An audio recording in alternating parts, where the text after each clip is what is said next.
এক শ্রেণী বাইরে এসে সর্বনাই মানে সহ্যই করতে পারে না। সর্বনাই তোমার খোসাখুসি করে? সর্বনাই তোমার করে কি? কি হয়েছেটা কি? হ্যাঁ, কি করে তোমার সর্বনাই? সর্বনাই গেলে মানুষ কি নামাজিগুলো বেনামাজি হয়? ভালো লোকগুলো সব সর্বনাই যে খারাপ হয় না ভালো হয়? ভালো হয়। এই সর্বনাই কি আল্লাহ এবং আল্লাহ রসুলের পক্ষে দাওয়াত দেয় না আবু জাহিল এবং শয়তানের পক্ষে দাওয়াত দেয়? তারপরে মাঠে ময়দানে আমরা কাজ করি, ভুল যারা কাজ করে তাদেরই তো হয়। আসতে পারে কাজ নাই, বসে বসে পেট ডলে, ওরা আবার ভুলটা কোথায়?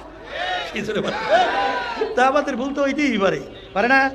তারপর আমরা কি বলছি পরিষ্কার যে কোরআন এবং হাদিস অনুযায়ী যদি আমাদের কোনো ভুল হয় দয়া মায়া করে আমাদেরকে ধরাইয়া দেন। আমরা মানুষ, ভুল হতেই পারে, কিন্তু ধরাইয়া না দিয়া গোপনে গোপনে, ওই সিলেট থেকে আসছি 4 দিন বুঝছে